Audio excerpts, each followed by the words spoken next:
අපේ අයවැය මේ පාර ඉදිරිපත් කරාට පස්සේ කිව්ව මෙන්න මෙහෙම කතාවක්. මේ පක්ෂ වෙනුවෙන් ජීවිත හතුරා කියන්නේ දැන් මේ පක්ෂ වෙනුවෙන් ජීවිත පරිත්‍යාග කරපු ඒගොල්ලෝ කියනවා. පාර්ලිමේන්තුවේ කිව්වා. හරි. මේ ඉතිහාසයේ පුරාම කැපවෙච්ච අය මේ අයවැය දිහා බැලුවම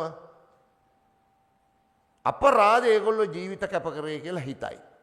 මේ හතුරු කියන්නේ. අපරාධේ. අපි මාලිමාවත් එක්ක සම්බන්ධ වෙච්ච එක අපරාධේ.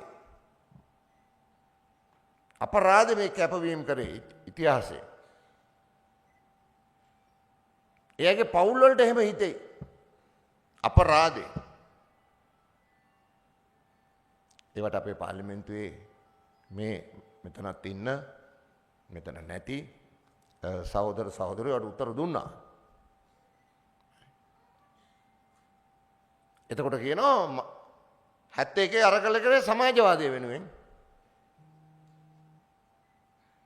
88 89 අරගල කරේ සමාජවාදය වෙනුවෙන් කොහෙන් ජාතික ජනබලවේගයේ සමාජවාදයක්. එතකොට අර දිගට කරගෙන ආපු කැපකිරීම ඔක්කොම එකතු වෙලා මේ ගත්ත බලය වැඩක් නැහැ. එහෙමනේ කියන්නේ. කොහෙන්?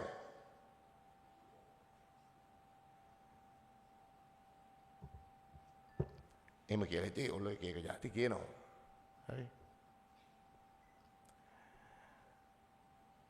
සමාජවාදී රාජ්‍ය පද්ධතිය බිඳ වැටෙන්න පටන් ගත්තේ කොයි අවුරුද්දේද? 1989 91 ඔය කාලේ. හරි.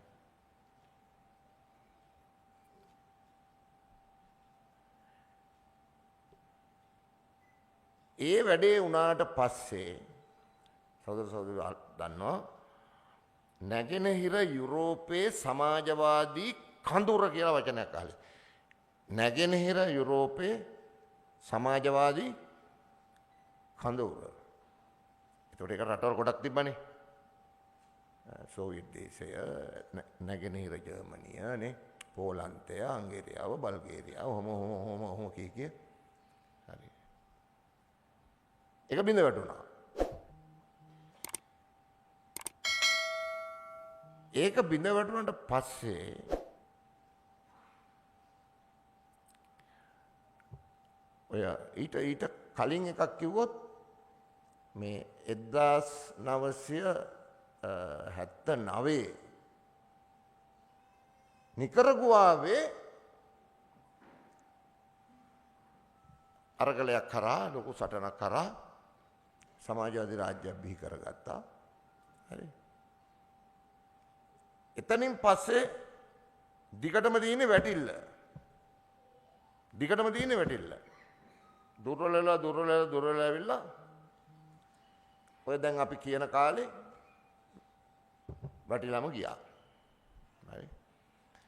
එතනින් පස්සේ යම් වාමාංශික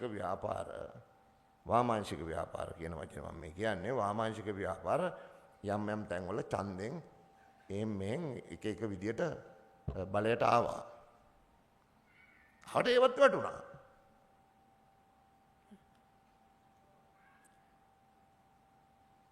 දැන් මෙතන අපි බලයට ඇවිල්ලා තියෙනවා. සම්බන්ධ අරගල දෙකකට සම්බන්ධ වෙච්ච පක්ෂයක් අර කියනවා වගේ ජීවිත 70000ක් ධනපති පන්තිය විසින් විනාශ කරලා දාපු පක්ෂයක්.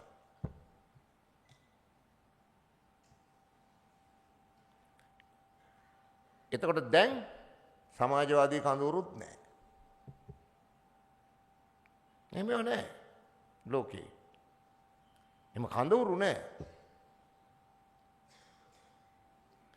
එතකොට දැන් අපිට ඉස්සරහට යන්න වෙන්නේ මේ ලෝකේ ඉන්න කොයි රටත් එක්කත් ගණදෙනු පවත්වන්න. කොයි රටත් එක්කත් ගණදෙනු පවත්වන්න.